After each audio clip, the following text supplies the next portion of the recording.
Bonjour, ici Brigitte Langevin, experte en éducation au sommeil. Alors aujourd'hui, il me fait plaisir de vous livrer une capsule dont le thème est caprice, gâterie et manipulation.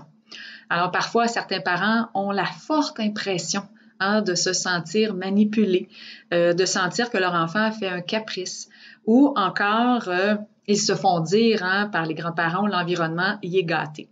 Alors, en matière de sommeil, puis même en matière de toutes les autres sphères d'éducation, du moins pour le 0-5 ans, il n'y en a pas de caprice, il n'y en a pas de gâterie, il n'y en a pas de manipulation.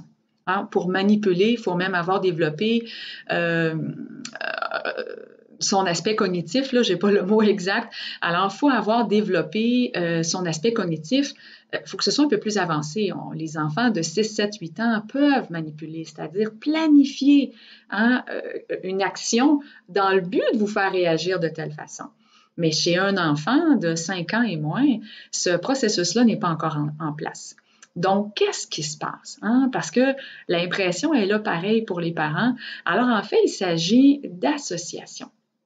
Donc, si mon coco de 3 ans est très, très créatif, arrive l'heure du coucher et là, bien, il vous dit qu'il veut un autre bisou, un autre câlin, qu'il veut aller à la toilette, qu'il veut... Alors, il n'est pas en train de manipuler. Il est en train de tester son environnement. Alors, le rôle d'un enfant, il ne connaît pas ce qui est correct, pas correct, ce qu'il a besoin, pas besoin, ce qui lui convient ou pas, c'est quoi les valeurs familiales. Alors, lui, il va à la pêche. Alors, plus il est audacieux, plus il est tenace, plus il est déterminé, plus il est créatif, ça risque d'être très impressionnant pour les parents. Donc, c'est un phénomène d'association. En fait, quelle est la réponse à cette demande-là, à cette action-là? Donc, le petit coco qui se présente à la porte et que le parent dit, ben c'est dodo, puis qu'il va le voir, puis qu'il le recouche, même si le parent dit, écoute, c'était pas le fun du tout, là, j'avais un thème de voix fâché, puis je vois le rôle du parent mécontent.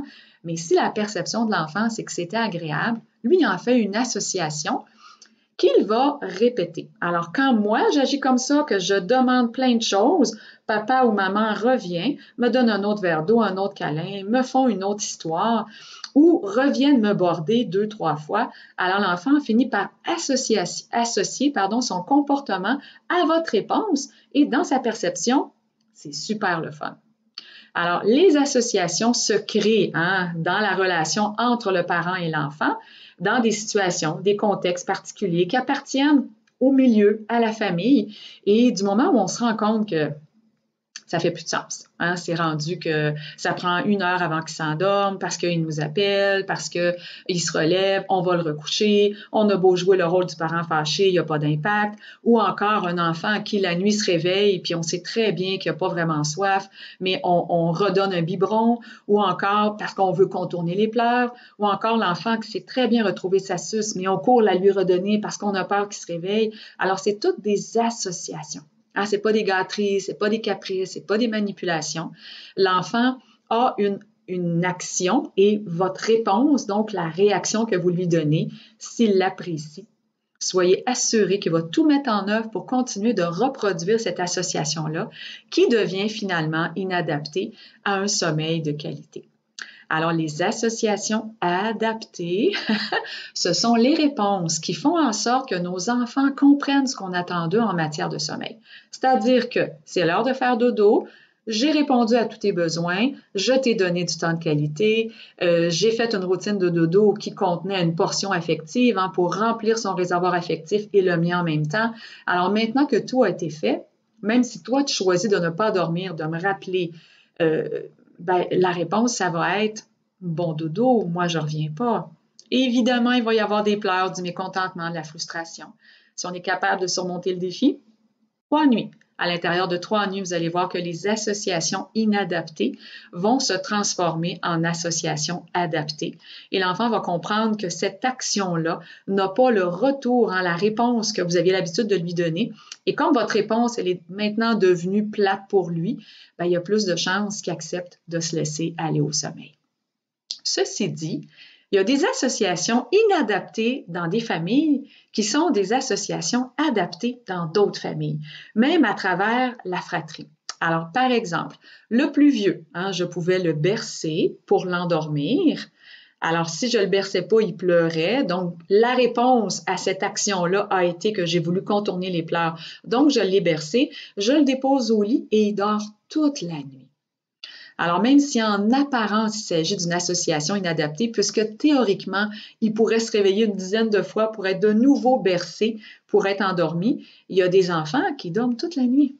Alors, cette association-là, qui en apparence semblait inadaptée, est peut-être adéquate pour cette famille-là, pour cet enfant-là, puisque le sommeil est de bonne qualité. Alors, c'est à nous, les parents, de se dire, OK, bon, généralement, avec mon plus vieux, je faisais ça, avec mon plus jeune, c'est épouvantable, je dois y retourner comme la suce. On sait très bien qu'à partir de l'âge de 8-9 mois, l'enfant sait retrouver, si on en met plusieurs dans son lit, même les yeux fermés puis en dormant, la suce. Alors, si je suis devenue préposée à la suce, que je dois courir pour aller la lui donner, avec un enfant, une fois tu y vas, tu dis, bah, c'est un moindre mal, je me rendors, il se rendort. Mais si on voit que ça devient de plus en plus souvent, donc l'enfant apprécie que vous soyez le préposé à la suce pour retrouver sa suce, alors c'est sûr que l'association est devenue inadaptée à ce moment-là. Alors à chacun de découvrir les associations qu'on a mis en place en jouant tout simplement notre rôle de parent, à savoir si elles sont adaptées à un sommeil de qualité ou inadaptées à un sommeil de qualité. Alors voilà, c'était Brigitte Langevin, votre ambassadrice sommeil. Bon dodo.